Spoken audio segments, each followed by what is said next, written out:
you all know, this is a public work session, so all we're doing is listening to presentations from people making suggestions for the new bond issue that we have. Thank you. So, Dr. Smith has informed me that Lori is going first. Thank you all for being here and sharing your thoughts and ideas. You can sit down if you're feeling more You can comfortable. just stay right Yeah, there. That's great. I'll get out of the way because I know your stuff's up on the screen. I think there's three copies. Jared, need a copy of your own thing? Down. Right there? Is it good right there? Yeah. Yeah. Okay. Okay. Yep. Okay. My vision for South Putnam is to have like a food court style eating area. When students come in, I would like for there to be just like, over here you've got like Subway style sandwiches. Over here you may have like an Asian, more diverse, area for, say, meatless options for kids. Schools are having ramen bars. I would like to have an area where like a build your own meal type thing that alternate, like build your own baked potato bar. You have the ramen noodle day, have burrito bowl day, like a taco theme. And just areas where kids can go. Because like currently, we have like elementary style, you've got two lines, it gets backed up. I have a grant for a salad bar. I can't even use it. There really is not enough room for that. I want to integrate more scratch cooking in the kitchens. In this presentation, the kitchen area in the Richland Bean Blossom schools, they just did a major renovation. It was about $1.5 million. Their kitchen is so open, and they can have culinary classes in there, which I have signed up employees. We're going in June, a week's worth of culinary classes. We're doing the summer feeding again this summer. I'm signed up. Ladies, they're going with me for that.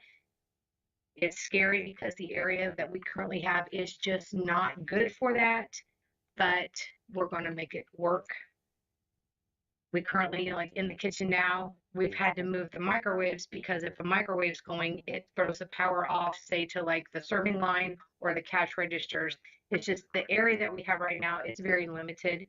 And I would just like to see that open up for students. I want to have food available to the students all day long, where maybe a barista bar, where it's a coffee shop with a smoothie station, sandwiches. We could have vending machines. The vending machines can be linked to the students' accounts where they just put their STN number in and they could get food. I would have that manned where, it's, healthy options, but something that they like, because I've been sent out the survey. I'm getting student input back on that. I just want to see more for the kids than just, it's just so 1969, when it was built. The electric room, sometimes when, equipment might throw off a panel, a breaker in the back, and it's a guessing game because those are just mislabeled. And there's some that are labeled to say an oven that we don't even have. And I kind of have to guess what piece of equipment is what it's going to go to. And, I'm going to go see Area 30 next week. I'm going to go see Chef Lauren. I would like culinary students to be able to have room back here in our kitchens, maybe to prepare meals one day for our students, but just have just a big area. When you talk about the culinary classes where you teach your cooks to cook, basically, right? So what you're saying, can we not use I don't know what it's called now, the kitchen that used to be the room? Yeah, the fax room that's actually kitchen. What equipment have they gotten rid of in there? We currently have ovens comparable to what you have in your home and microwaves, and we have 2 refrigerators and 1 deep freeze.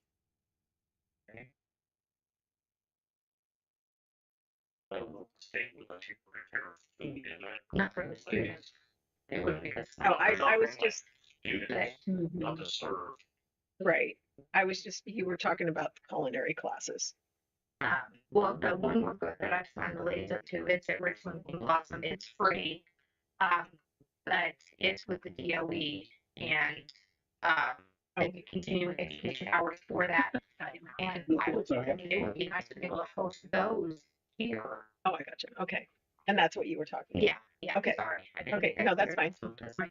And eventually it would be nice to maybe host, say the food show that we went to. Mhm. It would be nice to have an area here where we could host something like that and just bring everything up to date. Mhm. That's the electrical room and it's glad it's so packed in there because sometimes when I try to open the door, they're like, Yeah, and also there's a main electrical room and what's on the other side. More than 20 about. and that Yeah. there's a copier in there. No, they moved the copier out. It's like a workspace in there. Like 2 offices. I mean, you're talking about that far hallway, because you're right, the storage room where we put the, It's kind of a dead space in there because it used to be an outside wall. Well, we can see it then, right? Yeah, If you can see afterwards, it. yeah. Yeah. I mean, the freezer's in the way right now. I mean, you have your indoor freezer and refrigerator that's up against that wall. Back, I mean, the freezer that's on the other side of the no, bathroom. your cooler, the indoor That walk-in walk-in cooler. Yeah, that's up against that wall. Yeah, that honestly, that would be nice to eliminate that and get a new one because Yeah, that's old, very very old. but yeah, you can see it. I- if you keep going east, you would eventually get into that sixth grade hall, what we used to call the sixth grade hallway, which is, um, it's Heather Neese's office. That's where Donna Boyd does testing for middle school, and then Lauren Clanton's classroom. And then across the hallway from that is our other special education classroom, and then currently an ag space. Have I only have one kind of extra classroom right now, and that's the one that was the JAG class we're using for. Well, it's Heather's office, but next to Heather's office is Donna Boyd's test, like the room that Donna Boyd does middle school testing with, and then Lauren Cleavett's. Wow, I mean, we can see when we go down there, but like that, Heather's. If you go down that hallway towards the south exit, then it's Heather Neese's office, and then Donna Boyd's room, and then Lauren Cleavett's room. So if you push into that wall, you would take all of those, right? And then if you got over that hallway, then you would get into the other special education room and then the Helen England's room right now.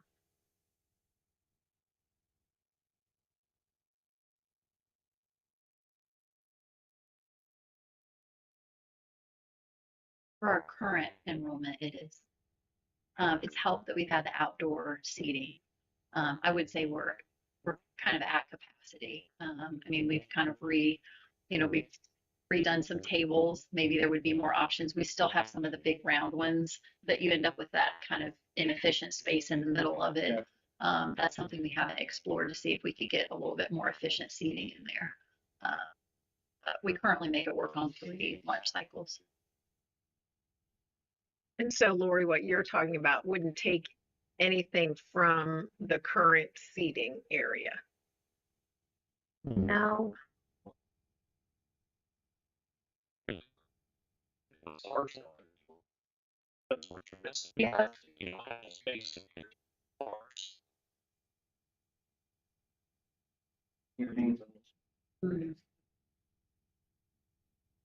I don't.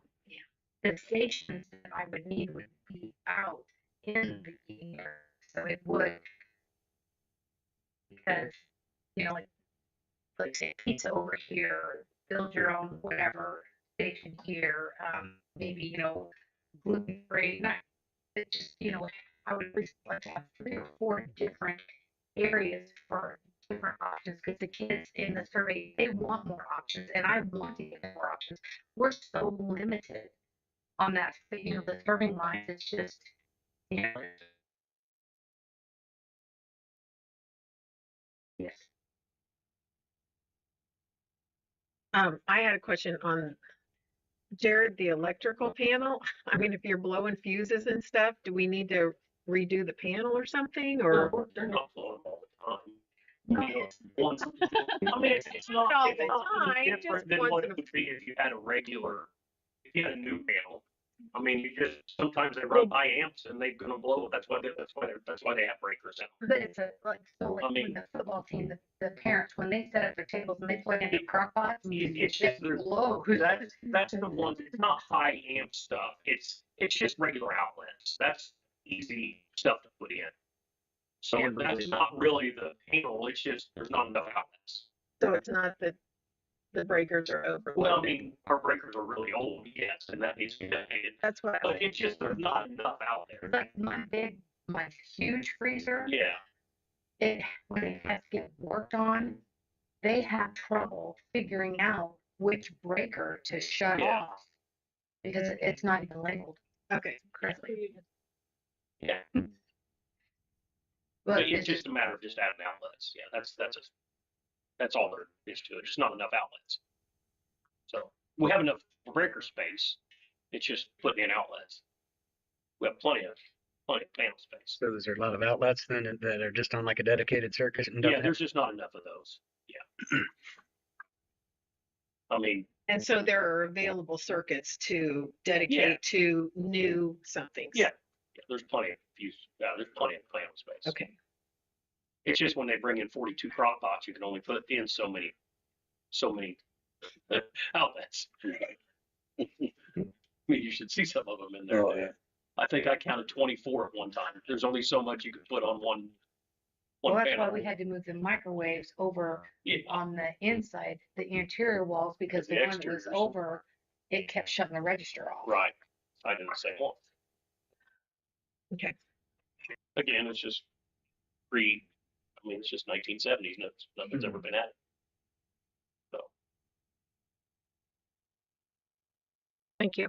Is that anybody have questions for Lori? So you had some visuals, right, in your presentation that kind of give you an idea Oh. on what? Yes, that, so like Sorry, this one thank right here on the end, how it's open, the kids go in and they're able to get their own food right here, like self-serving stations.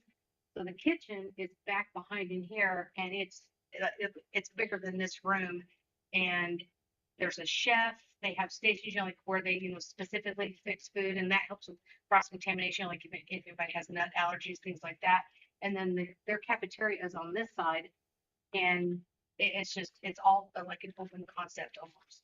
And that would be nice. And I don't know if those walls that separate the cafeteria from the kitchen, if those are supporting walls, that like if we could even open that up more, and like if we got rid of the serving line, maybe we could put in 3 stations in that area. Edgewood. Yeah, Richland Bean Blossom Schools. They are, 4A. yeah, they're a 4A football team. That's Trying to think of like what it would take to. yeah. Let's see. I can tell you. Well, Oh, go ahead. No, there's Mhm. Yeah, no, those are great. but that's, a lot of that is scratch cooking, and that's what I would like to gear more towards. But, it's like, the Okay. equipment in there's boom, boom, boom, and, we have one oven. When you open up the door, you can't be standing at the skittle trying to cook because the oven door is open, and it's so crowded. Yeah, open. It would just be nice to have that so we can accommodate. And 9 through 12 is 769. Mhm. on their enrollment, 9 through 12 is 769. 3 times. So yeah, Yeah. we're Yeah. we're I think 343, I our think. total enrollment here in around It seems like based on like Yeah. Mhm. Yeah.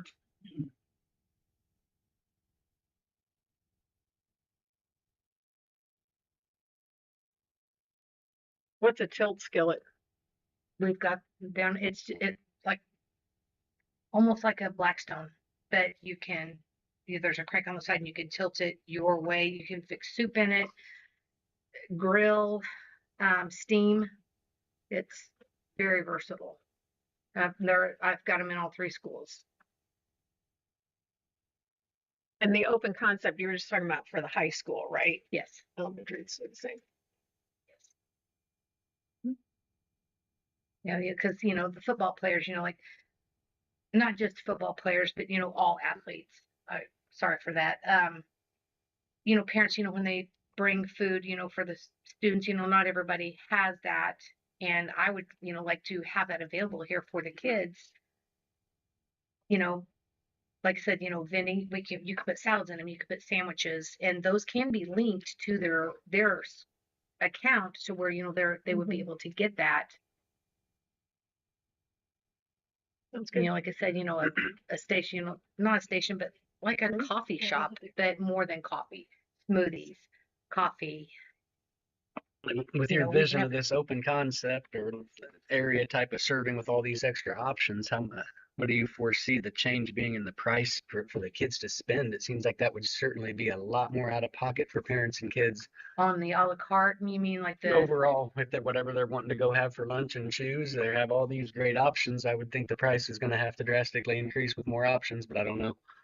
as far as the lunch price, I would say no on like a reimbursable meal. As more options, that what you have to do is whatever it costs the school to make it, I have to double it. So say if something costs 80 cents to make, I'm supposed to charge $1.60. Coffee, that is a little more expensive, but a lot of people are wanting. Well, they find their money for their coffees. Yeah, That's they all sure good. do. Yes, they sure do. That is true. Yeah.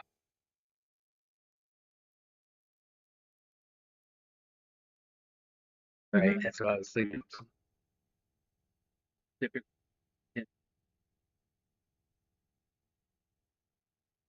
Mhm. so I would imagine there's going to be maybe a little extra labor. Is that something you could also support? I would, yes, because a lot of the scratch cooking, you use more of your commodity food, and that is cheaper. So that, with it being cheaper priced, but that doesn't take away from the quality, that helps because How's that relate to the people preparing? Time it takes to prepare one, like, and minutes that it takes. If you're struggling with labor now, when you go to add on right. teams, you're Okay, I mean I'm that's just the employees that I have now, they are more interested in scratch cooking than they are because they've seen, this disappointment, and they like to cook and they want to get away from pre-made and just heat and eat options. They are all about the scratch cooking. So that is my hope that that's, what we would do.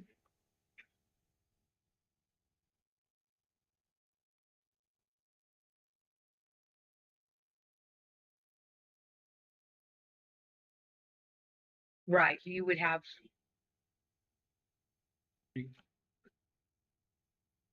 individuals making the food will not have to change. well, I'm hoping that would bring up participation, and then I would need more employees, and then those could fulfill the scratch cooking. And I'm just trying to think outside the box, hoping that scratch cooking would bring back flavor and increase my participation.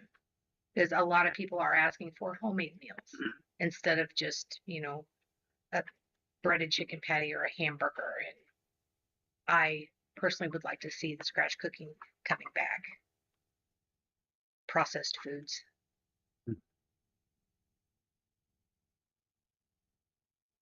Good. Green beans. I'm sorry. Thanks, Lori. Thank you, Lori. Thanks. Thank We'll you. walk through here in a little bit. Okay. Okay, and Brad is next. All right. I do have a couple pictures here from this is from Northwest Hendricks School and their bus barn. Because that would be at the top of my list is building a new bus barn. The one that we have currently, with our buses being bigger to accommodate more students on routes, it gets pretty tight in there. If we get a chance to go down and take a look, I can kind of show you what that looks like. Currently, we don't have a pit for the mechanic. That's what the grate is in this picture on the left, bottom left corner. That would be a pit where a person can be down inside and or even a drain in this case to be able to work from the bottom. He has to be on a creeper and crawl underneath. And typically the bus has an issue along like a morning route or something, and so a lot of times it's being brought in to be worked on in the middle of the day, so it's hot and it's not a nice environment to be in when you're just underneath it in a creeper, or like they have on the right a lift.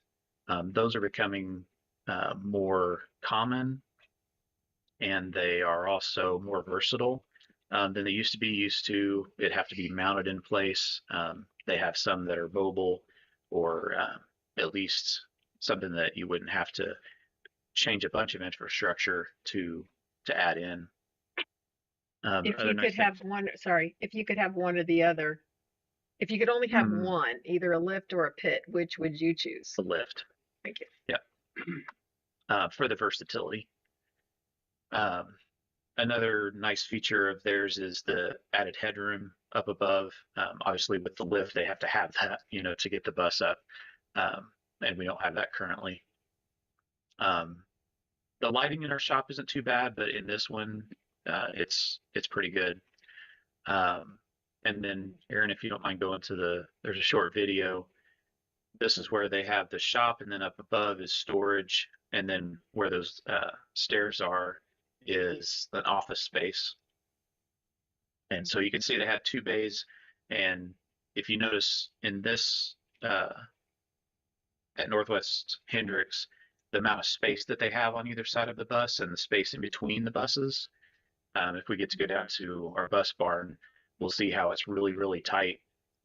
Currently, if you have one bus in there, you really don't have room in the second bay, because we have 2 bays.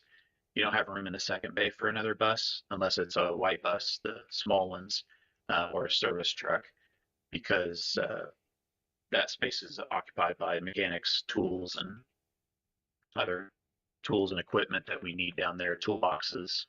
And so this just gives a good idea of kind of what an updated bus barn could look like.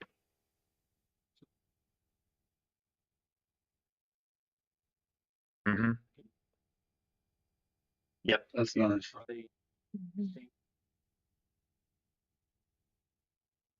I'm not sure exactly how that's set up. I've seen at a couple of the conferences where they've had them set up, but it's already set up. I haven't seen them actually in operation, but on this one, yeah, and I would think they would have to have some, because what we have currently, if we need to lift a bus, like for changing tires or cleaning underneath, is we have an air operated lift that you can wheel around, but you can only do either the rear, you can only do the front, and it really only gets off the ground 3 or 4 feet. Whereas, these are going to get it up to where you can stand underneath it. A lot better for inspections as well, when we're trying to find out things. I think on this one, you can kind of see the truck, the way that it's moved around. It's like a red handle and the wheels at the bottom. So it's almost like a pallet jack. Exactly. What's that? I don't think those will, but they have ones that will. Yeah.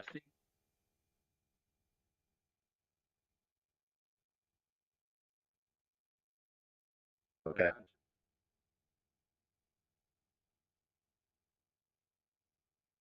They are. Okay.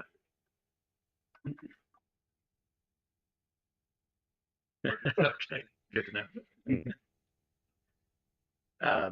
And again, as you'll see if we get down there, the working space, pretty much once the bus is pulled in, there's enough room for you to squeeze along the back and get yourself dirty from the dust on the back of the bus between the bus garage door if it's lowered. And then in the front, most of ours are C2s or the internationals, and both of them have the hoods on the front that you have to flip forward. And so then those crossover mirrors are hanging out there. So you've got to duck and twist around the crossover mirrors to get around the front of the bus.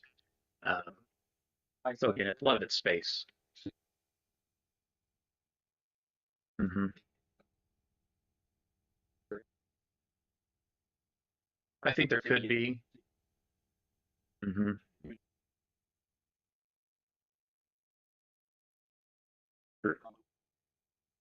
Yes. Yeah, you'd either need the lifts to get the bus up, which then we would need to either add on with the required height, or you'd have to dig a trench, um, which is I don't we'd have to figure out which is more cost effective, I guess, if that were the route we were going. So yeah, if we were to modify the current bus barn, getting height would be ideal, and then extending in one way or the other. Um, the amount of space that we have in the bay, front to rear. hmm Really, yeah. Mm-hmm. Barely.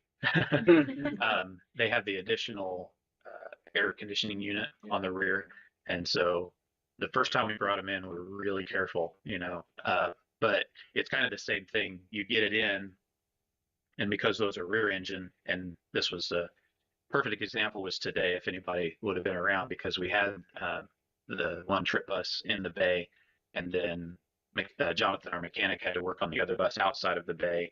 And it was raining off and on today, just enough to be annoying. But with the trip buses, the rear engine, you have a door that lifts up on the back. And so you've got to have it forward, on a day where it's rainy or cold, you've got to have it into the bus barn enough that you can still flip that door up.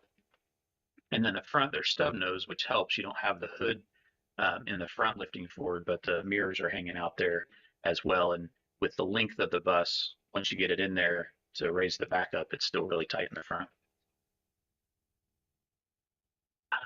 What do you think? At least 10. Maybe. Maybe 12. Yeah, I'm thinking maybe 12. Because I'm thinking when we get the trip buses in, their clearance is 11 feet, so they have to be at least 12. Yeah, because the bus clearance is 11.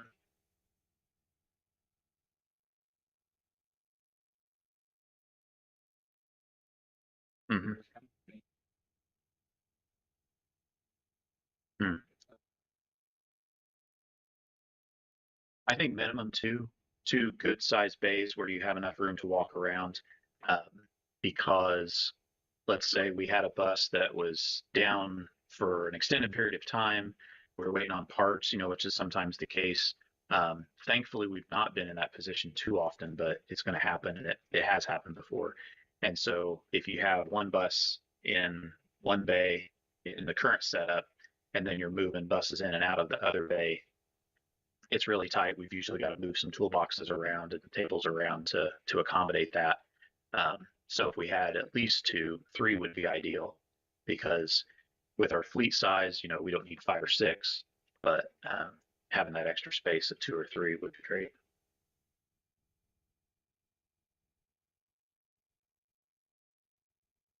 So that was for a new bus barn. That would be the target. And then a few of the other things that I had on my list that if we weren't able to build a bus barn, then these were some concessions, I guess, maybe. A second bathroom, that's high on the bus driver's list. Currently, we have one, and it's fine, but only one person can be in there at a time. And so before morning routes for the drivers that are here, then they're all leaving about the same time, and so they've kind of got to wait, and it's staggered. But especially after morning routes, then everybody, they've been out in the bus for an hour and a half, and so everybody has to use the bathroom, and so then they're waiting, and some of them have follow-up routes, or they have other places they need to be, and so there's quite a line. And then same way in the afternoon. So second bathroom would be a really big one for the drivers. We have 15 routes, and so not all of them need to stop in, but most of them do. they've had something come up in the morning, and so they need to stop in and see me, or there's stuff that I put in their mailboxes, or all kinds of reasons. Yeah, we've got Jared, myself, Jonathan, and Tracy, and then contractors. Like today, we had guys working on the sewage plant part. So they're in. Yeah, yeah, Hard enough to it really is. oh, three people. And then also we do our on-site drug and alcohol inspections. And so currently we have them bring the trailer and do it that way. But that would be it would be a small thing, but just another nice thing about it. Do you want me to just go down the list? Yeah. Okay. The other would be a better or more permanent partition between the shop and the break area. I say break area because back when I first started, we were able to put in some cabinets and a sink, and then we have a round table in there, as we'll see. So it's a bit of a break area. We have some drivers that wait in the bus barn because their midday routes are coming up, and so they just stick around. And then, but I'm never really able to have meetings there. It's too small to have something like that. And if I did, there's really no break between that and the shop except for some cabinets that we've put up to create a wall visually. So noise level, especially with Tracy being in there, as an assistant now, anything like that. There's a lot of noise in the shop. And then you're opening and closing the doors. And so then the heat, in the wintertime immediately escapes, or it gets really hot in there. So if we were able to partition that off and make it a more permanent sort of a structure would be nice. And then parking. So currently we have gravel pretty much all around the bus barn. The only places that are paved is obviously the drive and then leading up to the bay doors. And so the gravel part has a lot of downsides in the wintertime when we're trying to clear it of snow. It's very difficult to snow plow gravel without taking all the rock up and stuff like that. When we have deliveries, like Jared has Acorn and other ones, usually they use a lift gate, and so they have to drop off on the backside, which is also gravel. And then, of course, it gets muddy this time of year, where one thing that would be nice is if that could be paved. It would be better all year round, better to work on if we had to work on other things out back. Then that would also allow us to create some parking, I think, was my next point. Currently, the bus drivers are parking across from the bus barn, which if you notice is the grass, which is now mud. And so, they've not complained about it. They're good about it. And we just have a handful of drivers that have to park there, but really that's their only place to park because they can't park in front of the garage doors. They can't park where the buses are parked, and they can't park behind the buses because, we have buses coming and going. So being able to pave those gravel areas and then create some parking, I have two ideas. Either one could be across the lane where they're parking now in the grassy area where the trees are, or if there was space behind the bus barn, which probably be more ideal because there's less traffic flow there. Between the bus barn and the baseball, softball fields, somewhere in that grassy area, if we were to pave that. Another nice thing is the buses that we do have are regular route buses. That kind of gravel area, really the drivers are just using the tire tracks that they see to know, because when all the buses are there, it's easy to find your spot, when you're parking. But when they all leave and then one comes back, you're trying to get that one in the right spot. So then the other 5 are also in the right spot. And so having it paved and striped, would be another nice feature for that. For those 5 buses, in lieu of a new bus barn, or even with one, but having a run-in of some sort is another idea that I had, where it would be a covered parking, not for the whole length of the bus, but at least for the front. So if we had ice in the morning or snow, then the driver's able to get in and out and not have to clear the windshield all the time or as much. So some sort of run-in, so to speak, structure for that. And then another thing I thought of is lighting over the fuel island with a covering. So currently the diesel and gas pumps, just kind of float out there south of the bus barn.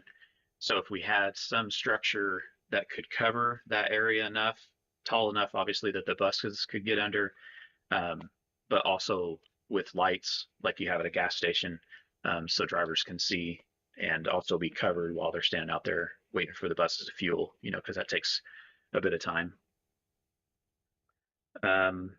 Another thing is we have our salt box, which is where we have the salt that we spread when we need to for ice and snow. Currently, it's big concrete blocks in kind of a U shape on a concrete pad. And then we have plywood and 2x basically coverings that are 2 feet deep, 10, 12 feet wide.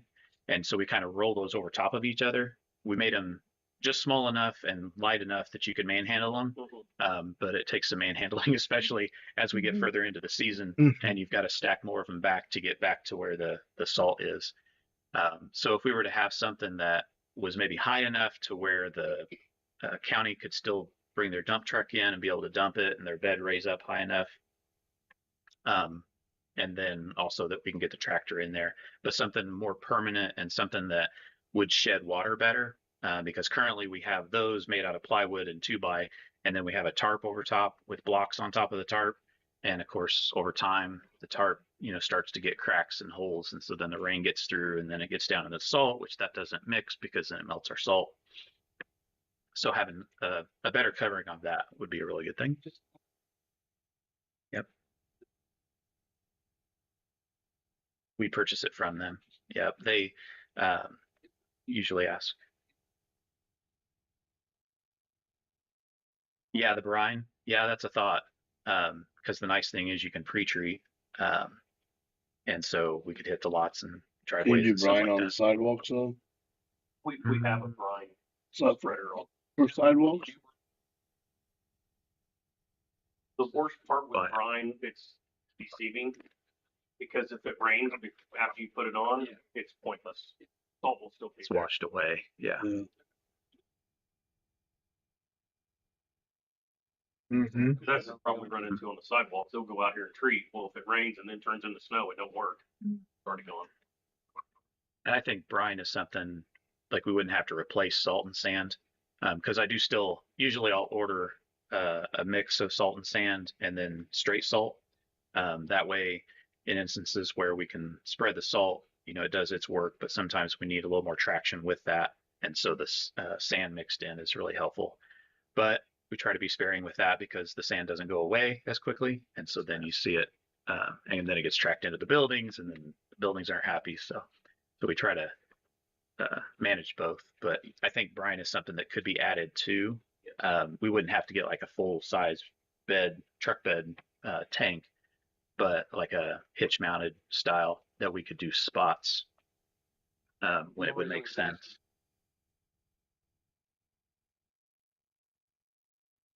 Yeah. Right. No, I would see us adding brine as a little bit, and that's something. Yep. And that's something we can purchase from the county as well.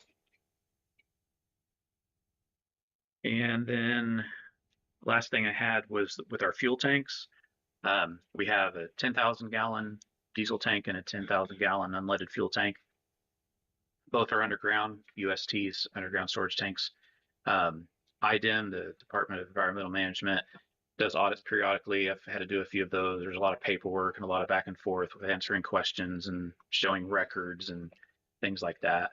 And then we've incurred some costs of having to replace some tubings and sensors, and a lot of it is metal or steel, and so then that corrodes, and so then there's extra checks that they have to do. One thing that would help is switching to above ground storage tanks.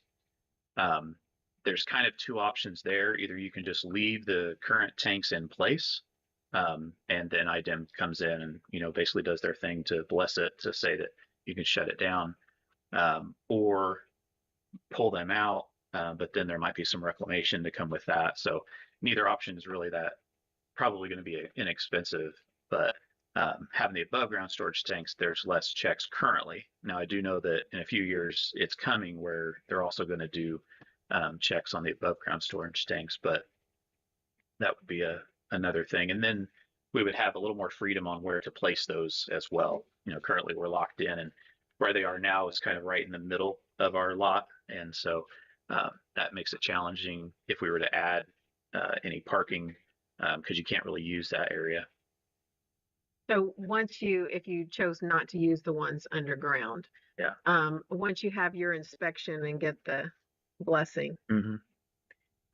does that still have to be checked every so often, or once they give you that go ahead, then we don't have to worry about it unless we were to sell the property or something like that? I'm not positive, but my understanding is once they've considered them closed and there's no like they're empty or empty enough to where there's no possibility of leaks or contamination, then we wouldn't have to worry about them from that point. Also, with the underground, Brad and I both have to be certified.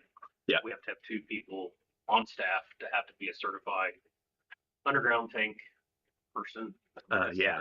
There's 3. There's an A, B, and C operator. Yeah. And so we're an A and a B, and then the C is just basically what the person that knows who to contact. Yeah. And so that's our mechanic, Jonathan, which knows to contact either I. With above ground, that all goes away. You don't have to worry about all that because it's unregulated. The test is fun. I just renewed mine here a few weeks ago.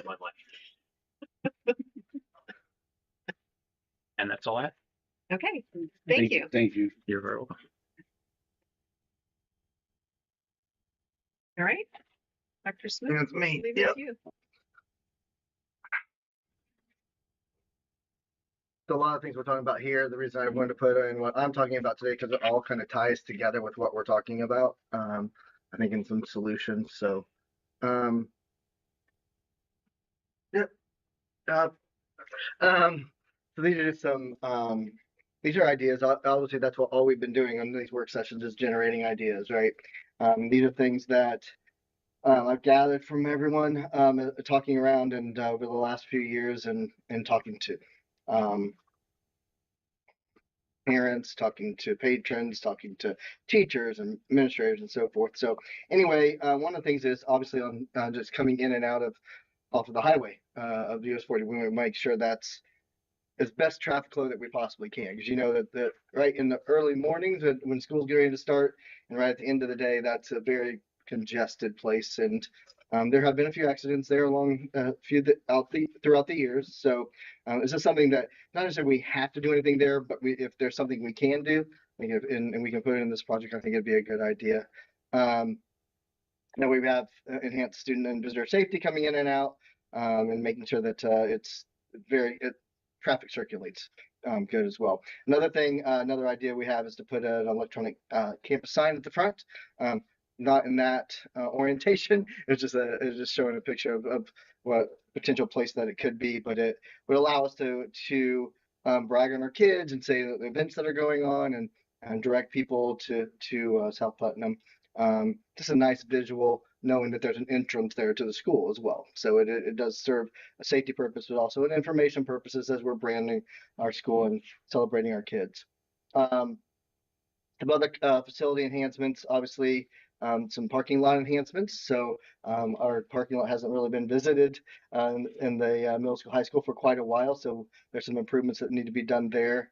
A potential improvement to the high school, middle school office entryway, so that we actually can direct people to that. Because if you are a visitor and you think you're good, the main entrance is the gym, and I hear that all the time. And so, and as a matter of fact, I am one of those people. When I was interviewing for the job, I went through that door instead of the other door.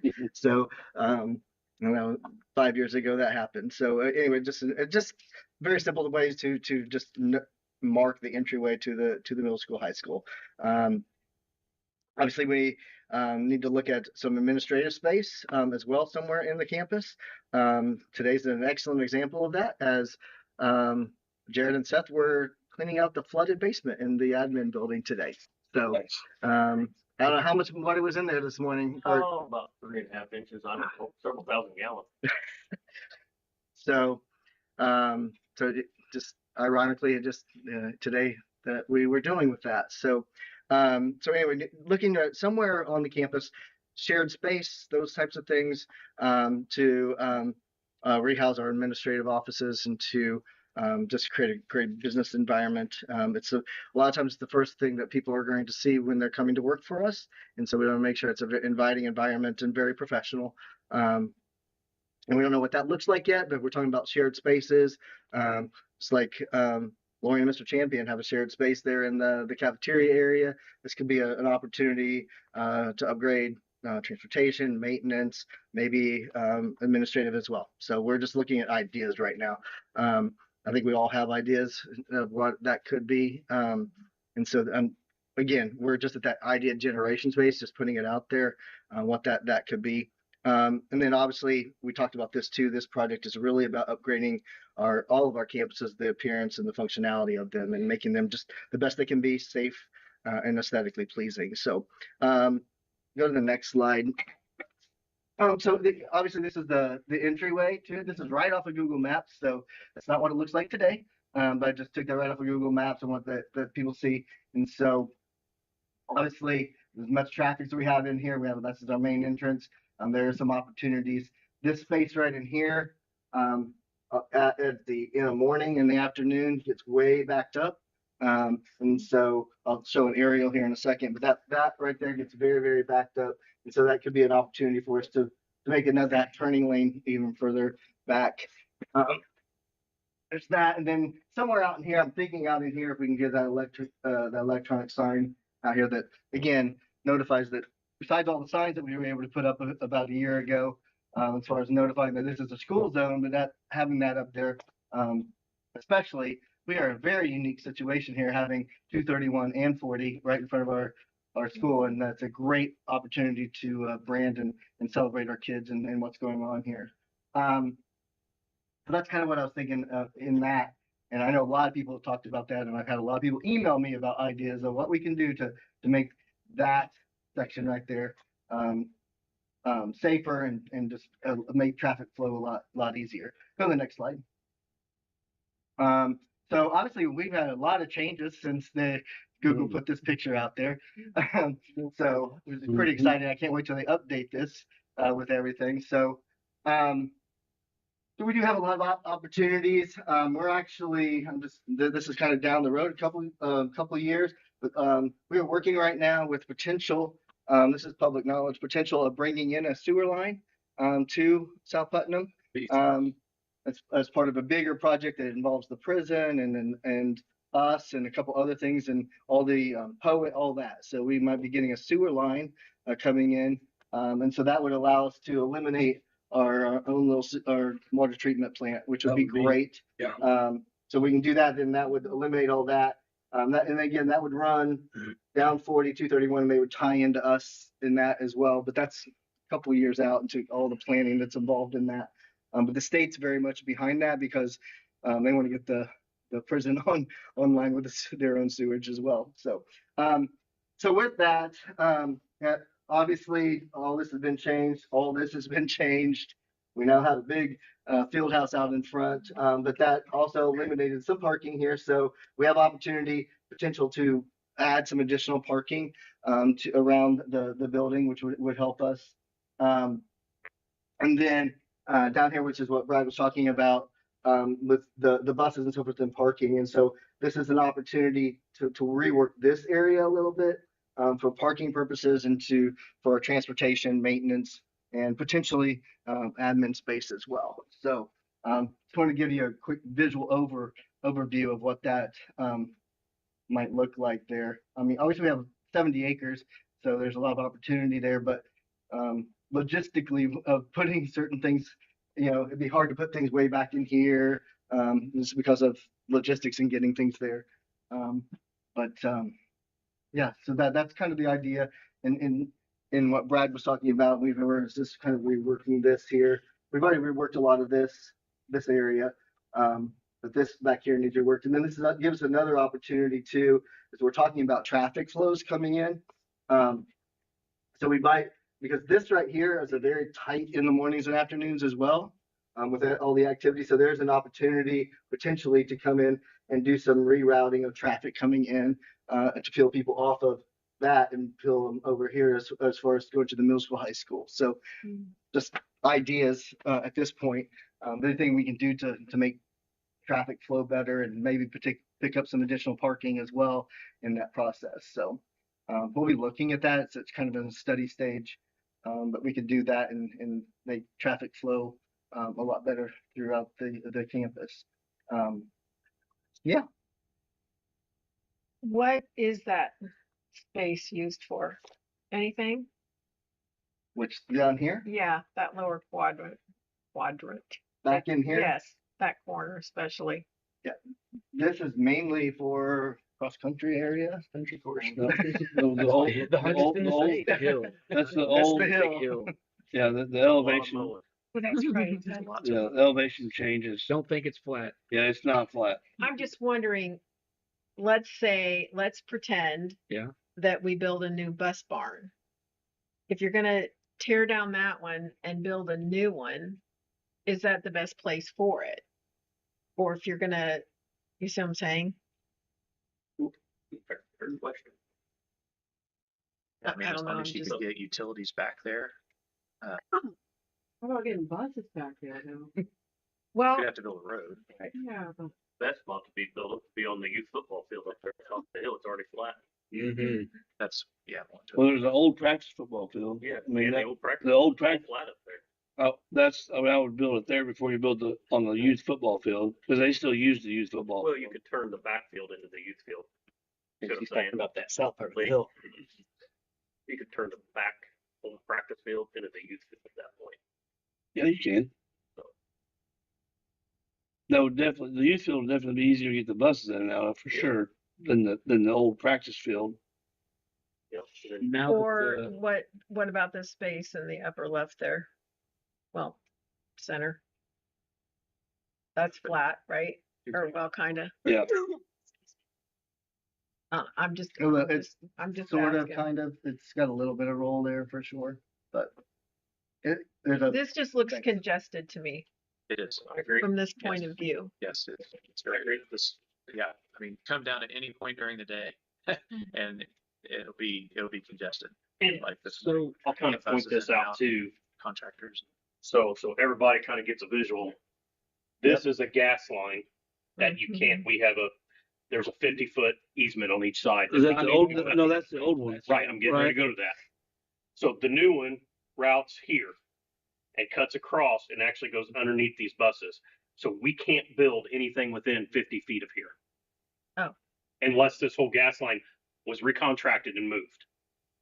So that old gas line runs here and it curves out back and then cuts into here.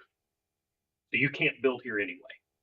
Not unless we renegotiated the whole contract with the gas company. well, we 'Cause it runs up. tried, Jared, and if you see where it cuts back toward the bus barn, We got that done. they didn't want to cut down here at the bottom and, No. and make it go across the road down there by the driveway. They couldn't do it because this is a big, Said it was a wetland. well, this They is said a a lot of big things. deep ravine. So there's nowhere to cover this. It's a big deep ravine. Yeah. So, but yeah, that's the problem. Well, so you're exactly right. It's very congested. Speaking of the ravine, that would be an area to explore if we were able to fill that in. Yeah, exactly. Then, we can move basically part of the bus barn to the parking. Yeah. An actual new building. Yeah.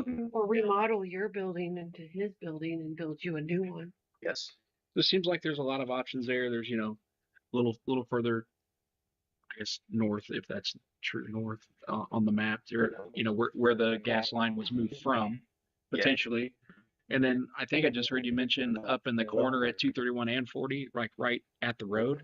Is that is that really something you would explore? No. Okay. I mean, I think that would take a lot of work just because that roll down the hill, I've looked at that several times. It's more a new bus barn would need more space than what that currently provides, right? Now the grassy area, well, like you said, where the new gas line goes, I don't know.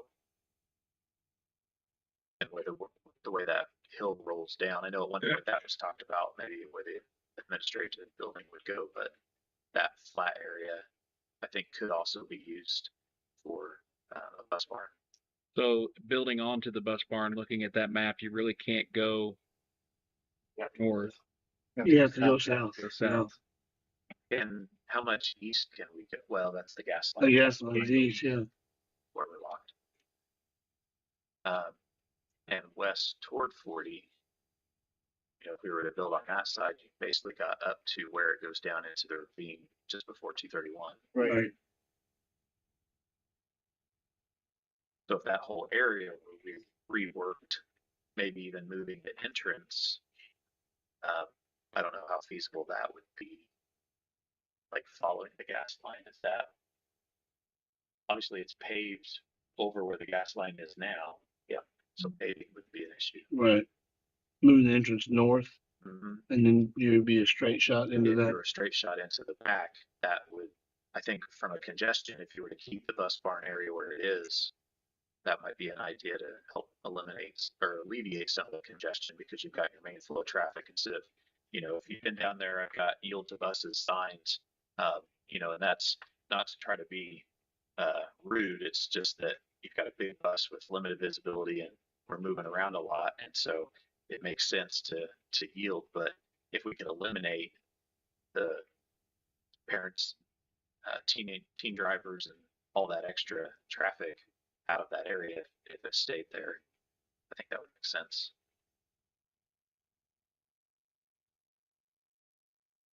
But obviously we have the real estate, further east of Central to work with. Mhm.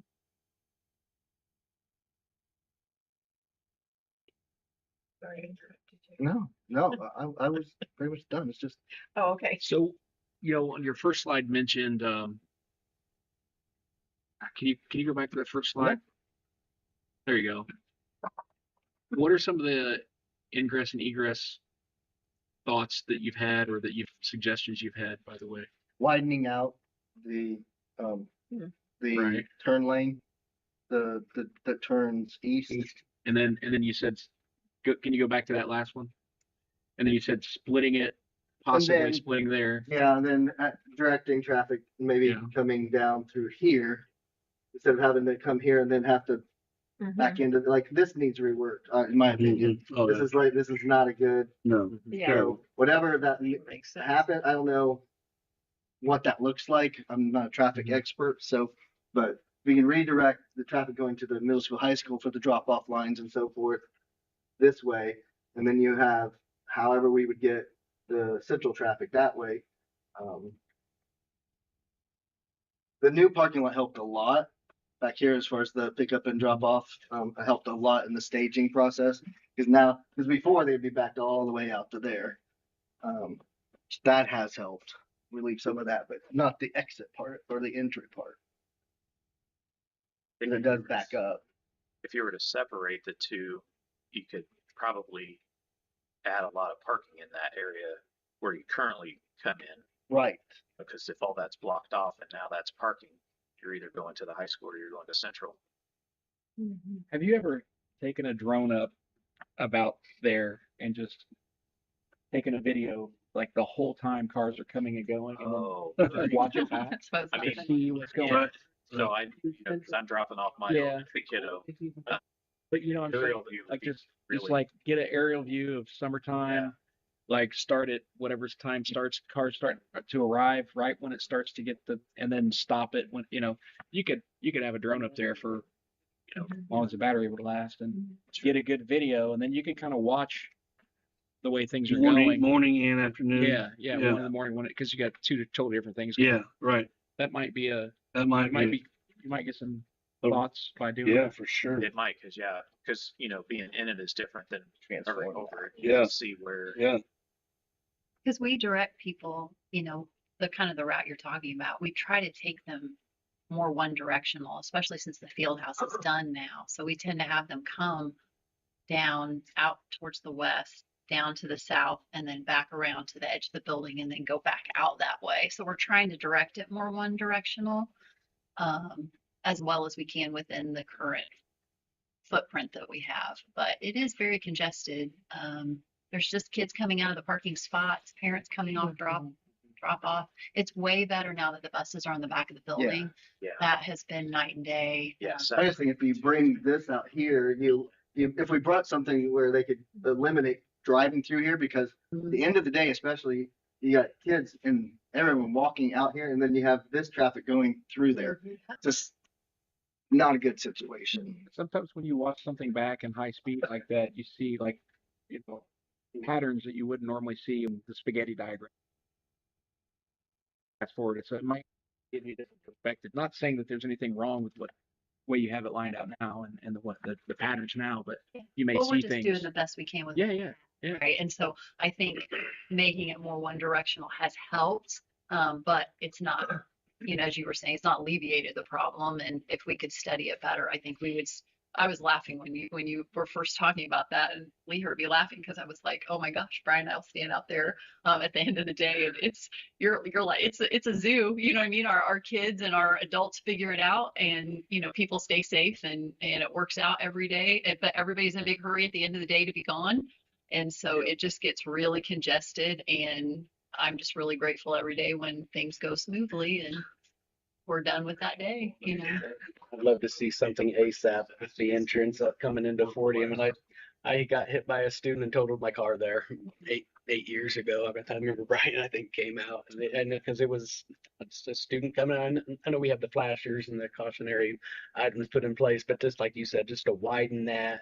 Because a lot of times the kids are in such a hurry to get out of here, and I just happened to be going east on 40, and I was like 35 miles. 360s ended up in the ditch over there by the tennis courts. It was not fun. So I got a little personal thoughts on getting that done. Quick. I'd like to see that tape. I would too. Anyway, we'll put ideas together for that and look at what traffic flow looks like. It's an opportunity. That's all I have.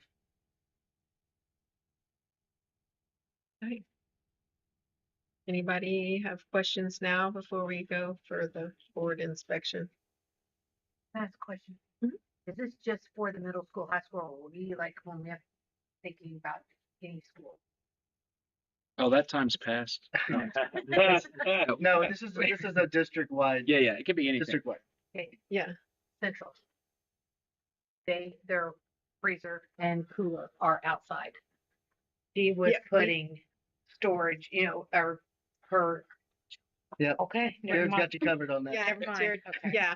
We went and saw that. It's on page 1. Thank you. Thank It's on you. page 1. Okay. Thank you. On your little print. Yeah. His little print. All right, let's Okay. how about we start, Look back, yeah. walk down to the cafeteria, and then we can walk out to the Okay. bus barn or Have drive it over back. and